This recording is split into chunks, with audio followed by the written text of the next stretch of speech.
हमारी कहानी है चतुर चोर। एक बार की बात है, चार चोर एक धनी सेठ के यहाँ चोरी करते हुए पकड़े गए। कहाँ पर चोरी करते हुए पकड़े गए? धनी सेठ के यहाँ चोरी करते हुए पकड़े गए। राजा के सिपाही उन्हें पकड़कर दरबार में ले जाए। क्या? राजा के सिपाही उन्हें पकड़कर दरबार में लाए। राजा ने सारा मामला सुना, उसे बड़ा क्रोध आया और उसने चारों को मृत्युदंड का आदेश दिया। किसको? जिसने चोरी की थी सेठ धनीराम के यहाँ। जल्लाद चारों को फांसी लगाने के लिए ले गए। उन्होंने बारी बारी से 3 चोरों को फांसी लगा दी। जब चौथे चोर के फांसी लगाने के लिए आगे बढ़े तो वह जल्लादों से बोला, मित्रों, मैं एक ऐसी विद्या जानता हूँ जिसका ज्ञान संसार में किसी को नहीं है। मैं नहीं चाहता कि मेरे साथ ही वह विद्या भी नष्ट हो जाए।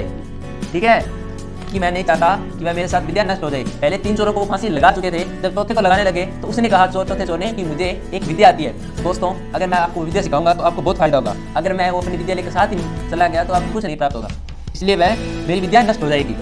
अतः फांसी लगाने से पहले मुझे एक बार राजा के पास ले चलो, जिससे वह विद्या मैं राजा को बता सकूं। जल्लाद उस चोर को राजा के सामने ले गए और उसे सारी बात बताई। राजा ने चोर से पूछा, तुम ऐसी कौन सी विद्या जानते हो? चोर ने कहा, महाराज, मैं सोने की खेती करना जानता हूँ। कि मैं क्या करना जानता हूँ? सोने की खेती करना जानता हूँ।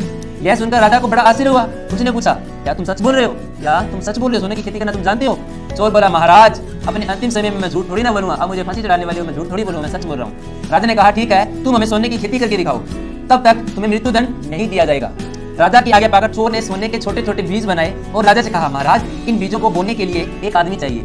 क्या किया उसने? जो सोने के छोटे छोटे बीज बनाए और उसे बोने के लिए कहा कि मुझे एक आदमी की जरूरत है। राजा ने कहा, तुम ही इन्हें क्यों नहीं बो देते? कि तुम इन्हें क्यों नहीं बोते? चोर हंसकर बोला, यदि मैंने बोने से सोने की खेती हो जाती तो मैं चोरी क्यों करता? इन्हें तो वही आदमी बो सकता है जिसने कभी चोरी न की हो।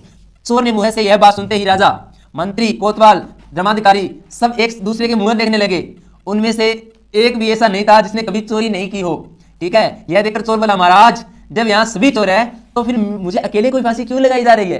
कि सभी ने चोरी की है तो मुझे अकेले कोई फांसी क्यों लगाई जा रही है? चोर की यह बात सुनकर राजा हंसने लगा। उसने चोर को क्षमा कर दिया। शिक्षा, विपत्ति में घबराना नहीं चाहिए। धैर्य और बुद्धि से काम लेकर विपत्ति से बाहर निकलने का प्रयास करना चाहिए। ये आज की हमारी कहानी का उद्देश्य है। ठीक है, कि हमें कभी भी मुसीबत में घबराना नहीं चाहिए, किसी भी परिस्थिति में हमें डटकर सामना करना चाहिए। ठीक है।